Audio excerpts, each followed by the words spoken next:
بسم اللہ الرحمن الرحیم۔ السلام علیکم۔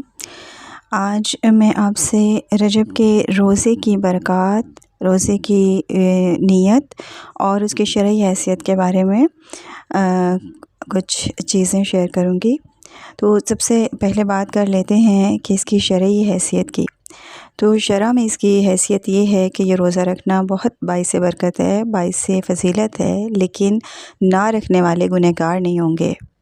اور بات تو اصل میں یہ ہے کہ جو کوئی بھی خوشی سے نیکی کرتا ہے تو وہ اسی کے لیے اچھا ہے۔ اللہ تعالیٰ بے نیاز ہے، اسے ہمارے نماز، روزے، تسبیح کی قطعی کوئی ضرورت نہیں۔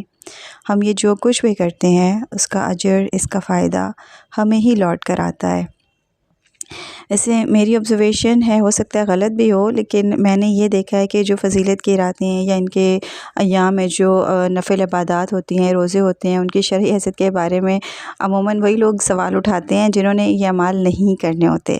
وہ ایکچولی ان اعمال کو نہ کرنے کے دلائل اکٹھے کرنا چاہتے ہیں کہ شاید میں نے دیکھا ہے کہ کبھی کسی نے یہ سوال نہیں کیا کہ سالگرہ کرنے کی شرعی حیثیت کیا ہے، لیکن جب بات آ جائے نفل روزے کی یا بعض ایام میں جنہیں اللہ نے خاص کیا ہے، اللہ نے فضیلت دی ہے، اس میں عبادت کی، تو ہم دیکھتے ہیں کہ اس کی شرعی حیثیت پہ اچھی خاصی بحث چھڑی ہوتی ہے۔ میں نے ایک مفتی صاحب کو سنا کہ وہ شب معراج پہ بہت اسٹرانگ قسم کے آبجیکشنز لگا رہے تھے۔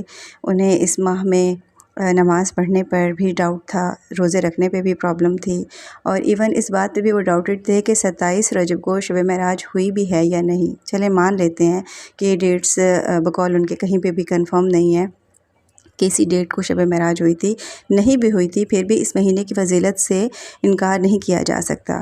دوسرے، نوافل پڑھنا کہیں بھی بدعت نہیں ہے، نوافل پڑھنے کی ترغیب دی گئی ہے، اور روزے رکھنا بھی، نفل روزے رکھنا بھی بدعت نہیں ہے۔ اس کو بدعت نہیں کہہ سکتے، بدعت ہوتی ہے دین میں کوئی نئی چیز پیدا کرنا۔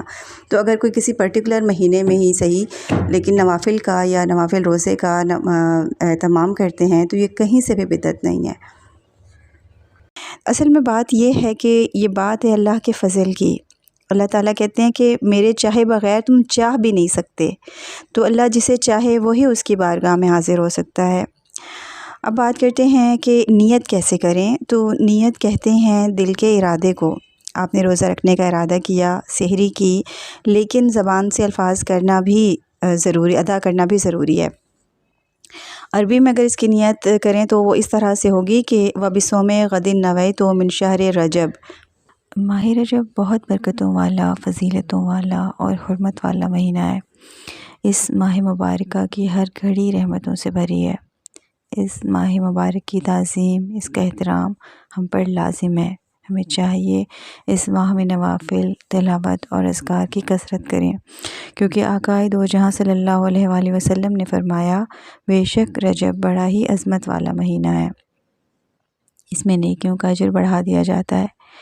اس ماہ مبارکہ میں جس کسی نے ایک دن کا روزہ رکھا وہ ایسا ہے جیسا کہ اس نے سال بھر کے روزے رکھے۔ سبحان اللہ۔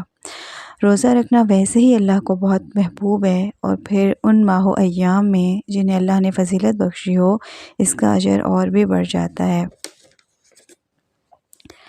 صحابی حضرت عبداللہ ابن عمر رضی اللہ تعالیٰ عنہ سے پوچھا گیا کہ کیا نبی پاک صلی اللہ علیہ وآلہ وسلم ماہ رجب المرجب میں روزہ رکھتے تھے؟ تو ارشاد فرمایا ہاں، اور اسے اہمیت بھی دیتے تھے۔ حضرت انس بن مالک رضی اللہ تعالیٰ عنہ سے روایت ہے کہ نور کے پیکر، تمام نبیوں کے سردار، سلطان بحر و بر صلی اللہ علیہ وآلہ وسلم نے ارشاد فرمایا، جنت میں ایک نہر ہے جسے رجب کہا جاتا ہے، جو دودھ سے زیادہ سفید اور شہد سے زیادہ میٹھی ہے۔ جو کوئی رجب کا ایک روزہ رکھے تو اللہ تبارک و تعالیٰ اسے اس نہر سے سیراب کرے گا۔ یہ شعب الایمان کی جلد نمبر 3 میں موجود ہے۔ اللہ تعالیٰ ہم سب کو اس ماہ مبارک کی برکتوں سے زیادہ فیض یاب کرے، ہمارے لیے آسانیاں پیدا کرے اور ہمیں آسانیاں تقسیم کرنے والا بنائے۔ وآخر دعوانا ان الحمد للہ رب العالمین۔